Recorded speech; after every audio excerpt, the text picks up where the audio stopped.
Welcome back to another video, and today we got episode 4 of MLB All Around. Now, I wanted to start this video with a quick apology. I know it's been like 3 months since our last MLB video. I know there's not that many MLB fans on my channel. It's usually more college basketball, college football, NFL.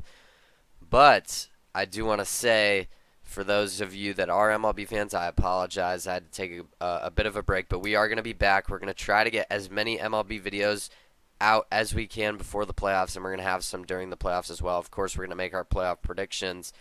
But with all that being said, make sure you subscribe if you're new. We do college football, college basketball, NFL, NBA, and of course MLB. But with that being said, let's go ahead and get right into the video because we got a lot to talk about. We got to catch up on a lot of stuff. So starting out in the AL East, we got the Blue Jays now at the top. I think the last time we made this video, the Red Sox were maybe like at the bottom. The Blue Jays weren't definitely not at the top. It was probably the Yankees. Yeah, it's been that long. I mean, we got a lot to cover. So yeah, the Blue Jays, 22 games over 500. I think, this was the year where I was like, all right, Blue Jays are always getting preseason hype. I'm not falling for it this year. Well, this was finally the year they put it all together. Their offense has been really, really solid for them. I mean, they've got so many guys hitting high batting averages. Bo Bichette's hitting 307. Vlad Guerrero's hitting 292. George Springer's hitting above 300. Alejandro Kirk's hitting 299. I mean, Addison Barger's been amazing. Ty France has been solid. Ernie Clement has been solid. I mean, they've just got so many guys hitting very well. Their pitching has been solid as well. I mean, they've been amazing. They're the number one seed in the AL right now, so good for the Blue Jays finally putting it all together. The Red Sox at 75 and 60, they went on a bit of a hot streak recently. They've kind of gone back to normal as of recent, but I mean they're still 7 and 3 in their last 10. They've been playing amazing baseball the past 2 months. Jaron Duran, Trevor Story, Cedane Rafaela, I believe that's how you say his name, but he's a center fielder for them. He's got 15 home runs. He's been absolutely amazing. Garrett Crochet might win the Cy Young. Alex Bregman's almost hitting 300. They got Giolito, who's been pitching very well. Roman Anthony, can't forget him. Yeah, man, they just have a really good team. They put it all together. I was worried because I picked them to go to the ALCS in the preseason, but now that's not looking as ridiculous. We'll see if it actually happens. The Yankees at 73 and 60. Still one of the best offenses in the league, obviously. They got Max Fried. Over there pitching, they got Carlos Rodon. Still a really good team. They're third in their division, which is probably not what they expected, but Stanton has been on an absolute tear. He's hitting 309. And yeah, obviously Aaron Judge is still doing Aaron Judge things, hitting 322 with 41 home runs. He's going to hit 50 home runs once again. Cody Bellinger's been really, really good this year. Trent Grisham, Jazz Chisholm, both those guys, all three of those guys I just listed have 26 home runs. I mean, they just hit absolute tanks over there in New York. The Rays, 64 and 69, seems about where I predicted them to finish this season. They've got some good guys: Jonathan Aranda, Brandon Lowe, Yandy Diaz, Junior Caminero. They have some solid guys. They got some solid pieces. All these guys, some of these guys are really good, all-star level. But it's not enough to make this team a real threat. And they can win, be close to 500, be just below 500. That's kind of where I thought they'd be this season. The Orioles, last time we made this, the Orioles were way below 500. They're still 14 games below. It's gotten a little bit better, I think, but still, I mean, it's a disappointing season. The pitching has just not been there for them with what they needed. Some of these guys are just not having as good of a season. Adley Rutschman is only hitting 227 this year. He's only got 9 home runs. Gunnar Henderson's been solid. Jackson Holliday's been solid. But, the offensive, productivity from the past, 2 years when they were one of the best teams in baseball just fell off a cliff. They can't really hit very well. They're only scoring about 4 runs a game, which is one of the worst in the league. It's not the worst, but it's definitely in the bottom half. So, yeah, the Orioles are just dead in the water at this point. The Tigers at 78 and 57, they're right there for the 1 seed in the AL. They've had the 1 seed for a while. They had a bit of a rough streak, after the All-Star break. I think they lost 10 or 11 in a row or something like that. They're back to 5-5 in their last 10. They had a like I said, they had a bit of a rough stretch after the All-Star break, but it seems like they've gotten it back together a little bit. They're still, like, all their guys are still hitting over, like, 260, besides Spencer Torkelson, but he's got 28 home runs, so he could get a pass. Skubal, it's either him or Crochet for AL Cy Young. We'll see which one ends up getting it. I wouldn't be shocked if it's either. I mean, Skubal's got a 2.28 ERA. The Tigers are still definitely a contender in the AL. I think the AL's wide open, if I'm being honest.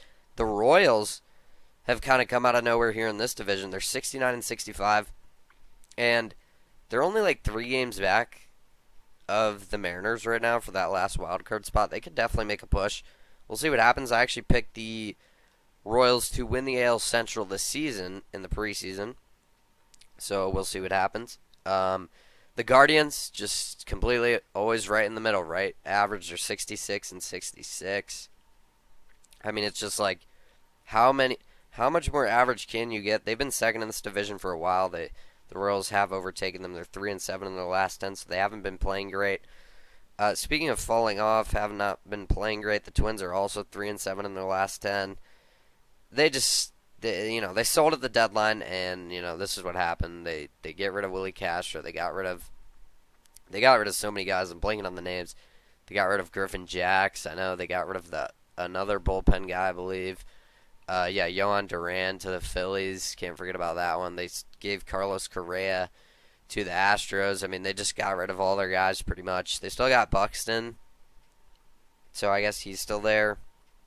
But yeah, they sold at the deadline. I don't really know what they expect to happen. And Pablo Lopez has been injured for quite some time. And then the White Sox at the bottom of this division. I guess Luis Robert is still on this team somehow, but he's not been playing very good this year, so I don't think the price on him was that intriguing for them, so they just kept him.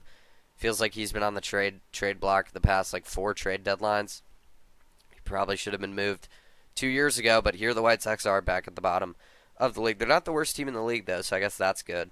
The Astros at the top of the AL West. Like I said, they brought in Carlos Correa because Zach Paredes did get hurt, so they needed a third baseman. Correa agreed to that, and he comes back to H-Town. That's a good story. Jeremy Pena's hitting 306. Altuve's still doing his thing. Christian Walker's been pretty solid at first base for them. And then on the pitching mount, you got Hunter Brown, you got Framber Valdez. Those two guys are a really nice 1-2 punch. And yeah, this team is just really always going to be good. I mean, it's the Astros. They're inevitable in baseball. It's kind of like the Brewers. They don't have to have the best team on paper, but they're always going to be, at the top or in the top 2 or 3 at the very least in their division. The Mariners, though, are close behind. They were big buyers at the deadline. They bring in Eugenio Suarez, who has 42 home runs, by the way. I feel like people aren't talking about that. He is one of the premier power hitters. Julio Rodriguez has been amazing. They brought in Josh Naylor as well to play first base. I mean, they got their corner infield. They did. And those were the weak points heading into the deadline. Yes, it's been that long. We haven't made a video since way before the trade deadline. And yeah, the pitching has always been good for this team. Luis Castillo, Logan Gilbert, George Kirby. Munoz at the bullpen has been ridiculous. And yeah, this team is just really good. Cal Raleigh has hit 50 home runs, so that's exciting. How much more will he get? We'll see. Can he get to 60? I don't know. He's got about 30 games to get 10 home runs. It could happen. It could. We'll see. I don't know if he'll get to 60, but he might get to 57, 58, which is obviously phenomenal. The Rangers, 68 and 67. I didn't know that they were... I haven't really looked at the full standings in a while. I didn't realize the Rangers were above 500. Good for them. I picked them to actually... I might have picked them to go back to the World Series. That was a bit rough. They're not going to be... They probably won't make the playoffs, but, Nathan Eovaldi has been absolutely insane for them. Just wanted to shout him out. He's 11-3, 1.73 ERA. DeGrom's been really good. He's been healthy all year. He's been good. Yeah, they actually have a lot of solid guys. So good for them. The A's got a lot of promising guys as well. I really like their future this year, not so much, but Nick Kurtz hitting 309. Brent Rooker has 26 home runs. Nick Kurtz has 27 home runs. Shea Langoliers has 29 home runs. Lawrence Butler looks amazing. Jacob Wilson looks amazing. Tyler Soderstrom is hitting really well, 274, 23 home runs. This A's team is really, really exciting. And they sold Mason Miller, but I like the guys they got back. I'm pretty sure they got back Leo DeVries, if I'm not mistaken, which is absolutely huge. This A's team is going to be a problem in 2 to 3 years, maybe even next year. I mean, they're only 9 games below 500. They've been really, really good. I really like the A's future. If you're an A's fan, there's not many, but if you are, you should be excited. And then the Angels, 62 and 71, only 9 games below 500. It's just like they never sell. They always have, these guys. Mike Trout has been healthy this season, which is good. Zach Neto's been solid. Taylor Ward, Joe Adele have been solid, but that's kind of about it. There's not much excitement on this Angels team, if I'm being honest. They have Kyle Hendricks. I love Kyle Hendricks. I'm a Cubs fan, so obviously, but he's not been that great. I just wanted to give him a little shout out. Moving over to the NL, though, I think the NL is definitely more exciting. I think you got a lot more elite teams in the NL.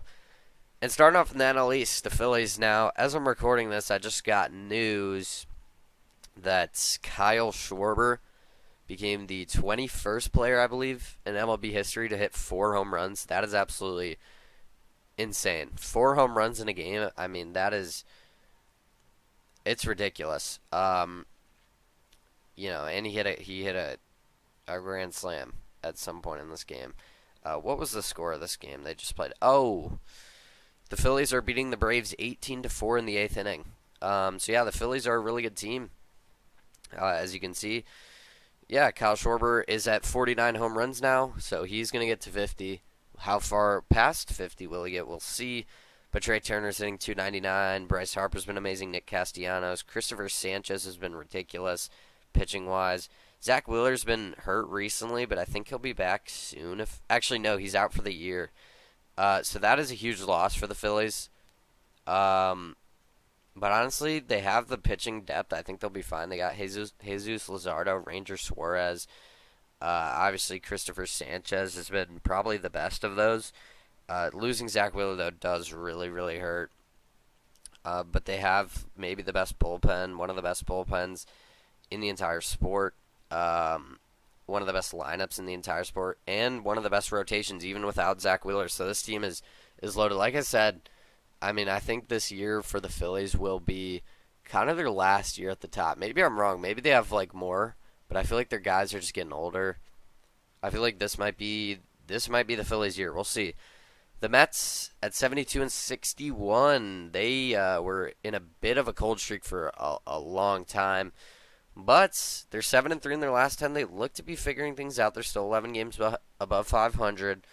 Soto's only hitting 249, but he's got 32 home runs. He hasn't been as good as maybe they would have wanted, but they have him for so long. I think he'll be fine. They bring in Cedric Mullins to fill their center field need at the trade deadline. That was a good pickup. I think this team will be, I think this team will be a playoff team. How far will they get? We'll see. And I mean, maybe not. The Reds are pretty close. They're only 4.5 games back right now. I think the Mets should be fine as long as they don't collapse again like they were for a while. The Marlins at 3rd in this division, I don't think anybody saw this coming. I thought it was almost a given the Marlins would be at the bottom, but here they are. Edward Cabrera has been solid this year. Sandy Alcantara has kind of been bad, so I'm kind of glad the Cubs didn't try to go get him. Cal Stowers, though, has been really good. 288, batting 288, 25 homers. The Braves at 61 and 72. I think it's time to give up on this season. Acuna's been really solid, but he hasn't played the whole season. Jurickson Profar has been pretty good.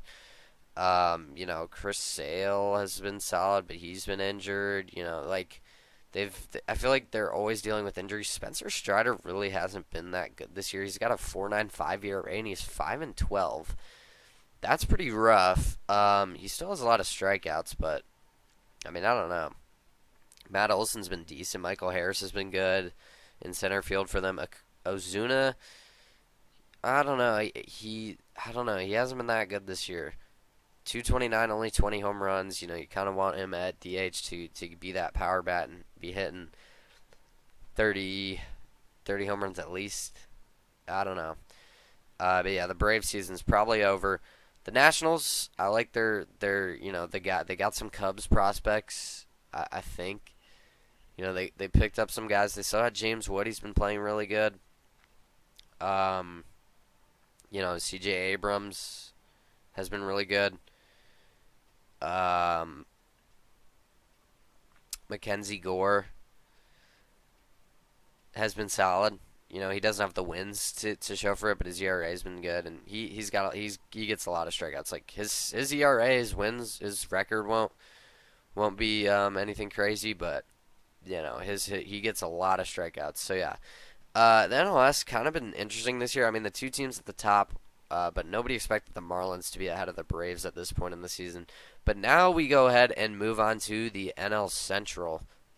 At the top of the division, it pains me to say this as a Cubs fan, but it is the Brewers. They've taken it over for a while. And there was a point there where the Brewers were like the greatest team of all time. I mean, they were on a 12-game win streak. They had like 100-something runs in that 12-game run. Now, recently, they've been a little iffy. They're 4-6 in the last 10. I don't want to say iffy, but you know what I'm saying. Like, they haven't been as good. They haven't been the greatest team ever assembled. Like they were for that month stretch where they were like 24-4 through 28 games at one point. I mean, it was ridiculous. They just couldn't lose. But they just recently played the Cubs in the series, and the Cubs still won. They won 3-2 in the series, and they won the season series. I think it was like, I want to say 6-5. They won the season series, something like that.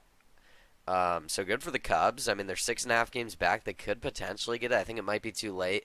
But the Cubs still have like tied for, or a game or two back of the best record in baseball besides the Brewers. The Brewers have just been so good that they're by far and away have the best record in baseball. But yeah, I mean the Brewers, they've been amazing now. How will they be able to carry it into the playoffs? Because they usually don't. We'll see. This year could be different. Let's talk about the Cubs though. They were in a bit of a struggle. They were 500 for like 2 months. A lot of their guys were in a slump, and a lot of their guys are kind of still are. PCA is only in 256 now. Seiya's only hitting 243. Ian Happ's only hitting 227, although he's kind of had an off year. They bring in Willie Cashler, though. I love that addition. Pitching-wise, they've been phenomenal. Matthew Boyd has been absolutely ridiculous. He was an all-star this year. Shota has been really good. Cade Orton, as of recent, has been like the greatest pitcher ever. He's been absolutely amazing. Tyone just came back. Javier Assad just came back from injury. If only they had Justin Steele, this team would be like complete. Daniel Palencia out of the bullpen has been amazing for them, by the way. They've made a lot of improvements in the bullpen and a lot of improvements in their starting pitching. Now the offense, which was the greatest offense ever at the start of the season, has kind of fallen off, so we'll see if they can get that back on track. They did just lose a series to the Giants, which is a little rough, but I mean before that they were like back to playing how they were. They swept the Angels, they won the series against the Brewers, they won the series against the Pirates before that. They're 6-4 in their last 10. They've been kind of getting out of their slump, it looks like. The Reds at 68 and 66, they've kind of been coming up recently. They're close to the Mets for that wild card spot. Will they get it? We'll see. Same thing with the Cardinals. They're kind of like right there. They've been solid as well. Do I think either of these teams are playing teams though this season? Probably not. I think the top 6 teams will probably be the top 2 in each division. I think there's a bit of a tier gap after that. And then the Pirates are at the bottom. They still got Paul Skeens. They still got some exciting players that they're holding on to. We'll see what happens. Their offense has just been like really, really bad this year. And Paul Skeens can only do so much. He only pitches once every 5-6 games. So the Dodgers at the top of the NL West, they were my preseason pick to win the World Series, I think. I picked them to repeat. It's very hard to do that. I picked them to do it. I don't know if they will anymore. We'll see. I mean, they're still 77 and 57. Like, they still have one of the best records in baseball, obviously. We'll see. The Padres at 75 and 59, they probably have the best bullpen in baseball. They arguably have one of the best lineups in baseball. I really, really like this Padres team. I think they could be dangerous. They're only 2 games back of the Dodgers. I wouldn't be shocked if they go out and win this division, honestly. The Giants, 2 games under 500, but they did just win the series against the Cubs. They've got some good hitters. Rafael Devers, Willie Adames has been solid. Elliot Ramos, Young Ho Lee, Matt Chapman, Wilmer Flores. Like, they got some guys. They got, Logan Webb's been solid. Robbie Ray's been pretty good pitching wise. Um, they actually have a solid team. Will they make the playoffs? No, I think the NL's too loaded. Same kind of thing with the Diamondbacks. They've got some really good players, really exciting players. They did sell at the deadline, though, so they kind of, we're done with that. But Geraldo Perdomo has been really, really good for them. He's hitting 290. Obviously, we know Ketel Marte is how good he is. Obviously, we know how good Corbin Carroll is. But yeah, they were one of the sellers at the deadline, and they're still only 3 games under 500. I think they get some right pieces, they could definitely be interesting. And then the Rockies, nothing to talk about. They're the worst team in baseball by far. They actually should be, have that red shadow behind them because they are eliminated from the playoffs. I forgot to add that. I'll make sure to do that. But now, talking a little bit about each team, let's go ahead and look at the playoff predictions. And honestly, I'd kind of be surprised if these weren't the 12 teams we see in the playoffs in some order. Now, obviously, the AL East could shake around. You got 3 AL East teams in here. The Mariners are only like 2 games back of the Astros. That could switch up. I think the Tigers are probably going to win their division. Same thing with like the Phillies and the Mets. The Phillies probably have it, but maybe. The Cubs could maybe get the Brewers, probably not. The Padres could definitely overtake the Dodgers. And the wild card seeds are obviously up for grabs. That could be in any order whatsoever. So we'll see what happens, but I think this is probably the 6 teams you're going to get from each the AL and the NL. The seeding, the order might be a little different. But starting out in the AL, the top 3 versus 6, Astros versus Mariners. I was actually really back and forth on who I wanted to go here. I ended up going with the Mariners. I like the Mariners. I'm always high on the Mariners for some reason. I just like what they did at the deadline, man. I really like that they went for it. They have Cal Raleigh, who's got 50 home runs, the most home runs in the league this year. Eugenio Suarez, I think that's how you say his name.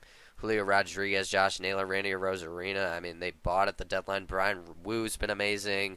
Luis Castillo, Logan Gilbert, George Kirby. I really like this rotation. I like their bullpen, and I like their lineup. They got a lot of power guys, so I like their upside. I think they could make a run this year in the playoffs. I think they beat the Astros. The Red Sox, Yankees, what a fun wild card 3-game series this would be. I mean, I think this would go all 3 games. These 2 teams hate each other. The Red Sox are right now a game ahead of the Yankees in the in the standings. We'll see if it stays that way. I wouldn't be shocked if the Yankees end up being the 4 and the Red Sox are the 5. I wouldn't be shocked if it stays. I just think as of right now, the Red Sox have been hotter. I really do. I think the Red Sox have been playing better as of recently, and I really like their pitching compared to the Yankees.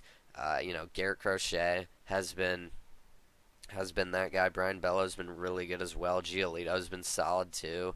You got Chapman still out of the bullpen doing his thing. He's been amazing this season once again. I mean, that guy just continues to be like the best closer ever. I mean, he's been doing it for so long. And he still throws crazy velo. But yeah, Trevor Story, Jarren Duran, Rafaela at center field.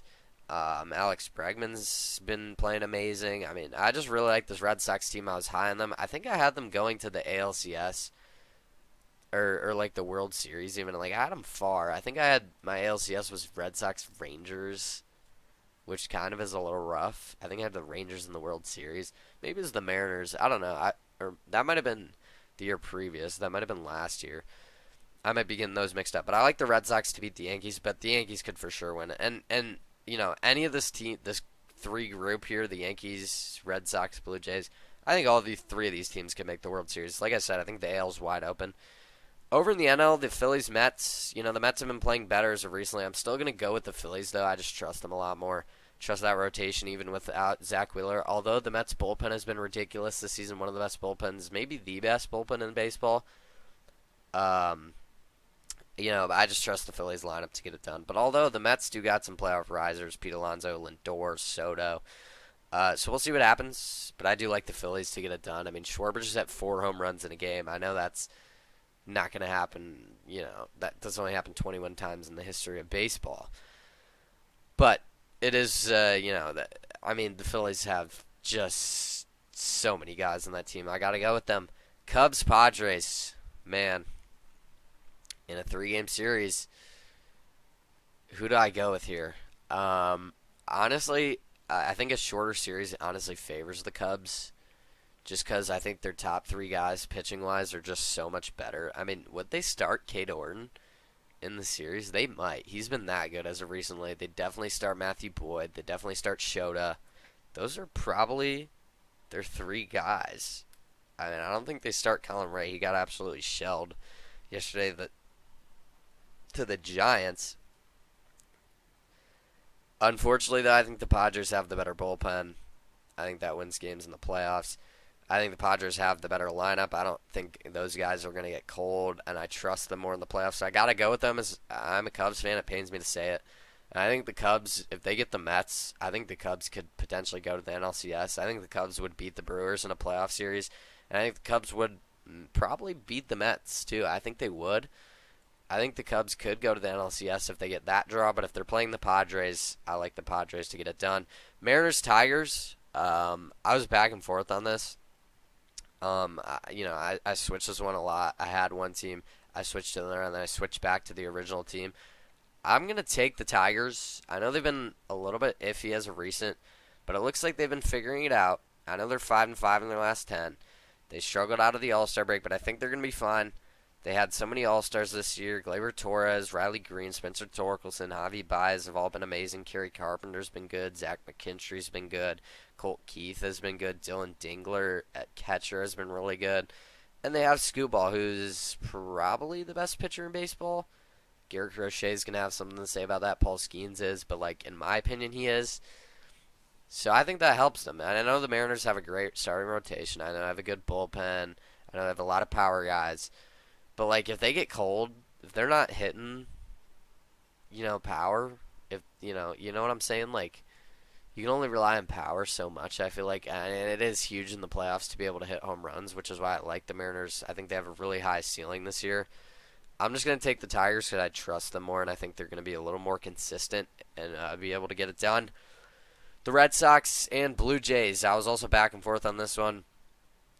I just feel like the teams with the buys in baseball get messed up so much so often. I feel like the wild card teams are always beating them. I'm going to go with the Red Sox. I don't think it's that much of a drop-off. I think the Red Sox are honestly pretty even with the Blue Jays, just roster-wise. So I'm going to take the Red Sox. I think they've been really hot as of recently. I'm going to take them to beat the Blue Jays. They're also only 3.5 games behind. It's not like they're it would be a massive underdog. They might be favored. Who knows? I'm going to take the Red Sox, though. I think Garrett Crochet gets it done. In a 5-game series, the Phillies-Dodgers, man, this was maybe this was the toughest divisional series, I think. Although the Padres-Brewers was really tough, too. But I think this one was the toughest for me because I picked the Dodgers to win the World Series. I'm going with the Phillies as of right now, though.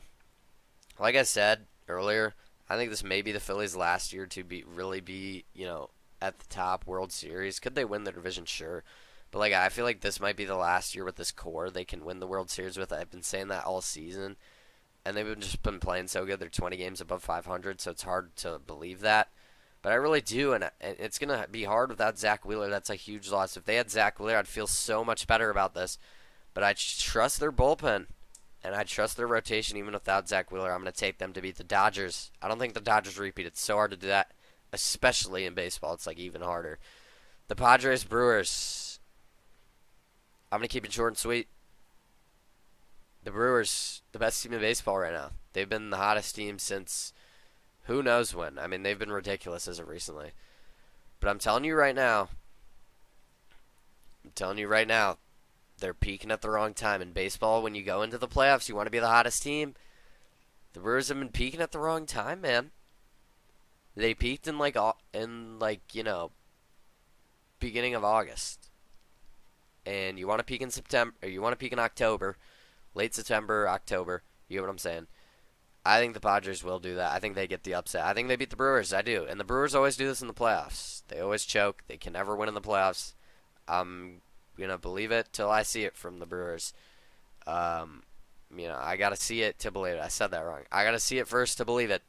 I'm going to take the Padres. I trust them more. Now, let's go ahead and back over to the AL. The Tigers versus the Red Sox. Was not expecting this to be my ALCS this year. Boston versus Detroit. This would be fun. The two AL Cy Young teams, Garrett Crochet, or the two AL Cy Young contenders, Garrett Crochet and Tariq Skubal. I think the Red Sox do it. I think, in a 7-game series, the Tigers would have the home field. But I think the Red Sox do it. I think I trust their guys to get it done in the playoffs more. I think their guys have been, more ready, more well equipped, maybe just because they're in a tougher division. But I like the Red Sox, man. I got them to the World Series at this point. They've been so hot. I'm riding with the Red Sox. And like I said, I think, honestly, if you told me any of these teams from the AL make the World Series, I would believe you. Like, any of these 6 teams could, actually make it. I think in the NL, I think the 6 NL teams are better than the 6 AL teams, but I think the NL is more top-heavy, but, also deeper. I don't know how to explain it. I'd take the NL wildcard teams over the AL wildcard teams, but I'd also take the NL top teams over the AL top teams. And I feel like the NL top teams are more far ahead, or maybe I just trust them more than the AL top teams than the gap between the NL wildcard and the AL wildcard. Did that make any sense? I might just be speaking and not making any sense at all. But let's just get to the NL. The Phillies versus the Padres. 3 versus 5. Usually I tend to go chalk in baseball, and that's never what happens, so I don't know why. I like this prediction, though. We got 2 versus 4 and the 4 in the World Series versus a 3 versus 5. I think that's pretty realistic, honestly. Baseball's just an absolute, you never know what you're going to get. But I think this was my NLCS preseason. I think it was Phillies-Padres. The Padres just made so many, they just went all in. And they sold all their prospects. They just went all in again at the trade deadline, and I love that. Their owner just loves to do that. But yeah, I mean, when you got so many names the Padres do, it's hard not to pick them. I think these are 2 of the best bullpens in the league. I think the Phillies, have the edge at the rotation, but no more Zach Wheeler, and may even it out. And I think the lineups have enough playmakers on both sides where, it could go either way for sure. I'm going with the Phillies, though. I think they have the playoff experience. I know both the teams do. But I think I trust the Phillies more. They get it at home, too. That Philadelphia crowd is just a different breed in the playoffs. It always is. Great crowd. But in the playoffs, man, you don't want to play Philly in Philadelphia. I'm going to take the Phillies to the World Series. So we get the Phillies versus the Red Sox in the World Series. An interesting matchup here. Philadelphia versus Boston. That would be 2 very big markets. That would be fun. But ultimately, I think the World Series champ does come from the NL. I just think they're better this season, and I'm going with the Phillies. Like I've been saying, I think this is their last year to actually win a World Series. Maybe I'm wrong. Maybe they have more years left, but I don't know, man. I think this might be the last top tier elite Phillies. Could they win their division yet next year? Sure, but can they win the World Series next year? I don't know. I think this year may be the last year for them at the top, and I think they get it done. Yeah, also, I said this twice already. Schwarber has 49 home runs. All this talk about Cal Raleigh, he's got 50 home runs. Schwarber's only 1 behind now that he just hit 4 in a game. And I know I'm saying this a lot, but that is, ridiculous. He's the 21st player in history. I know I'm dragging it, but I'm going to go with the Phillies over the Red Sox. I like the Phillies right now. But that's going to do it for episode 4 of MLB All Around. Hopefully this made it up to you. We had a lot to cover. We're going to be getting back to these every single week, hopefully. Because, we took quite a bit of a break right in just the dog days of the MLB season, right in the summer. But yeah, so I apologize for that, but I'm glad to be back. We're going to be coming back with with NFL Weekly Picks next week. That's going to start on Wednesday. We're going to have College Football Top 25 on Tuesday, and then we also do College Basketball and NBA when those seasons are going. And obviously we're going to have these every week, probably on Fridays, but we'll see. It might be a little different just because we don't have college basketball and NBA quite yet. So we'll see. But that is going to do it for episode 4. Like and subscribe if you are new. With all that being said, that's going to do it. Hope you guys enjoyed, and I will see you guys next time.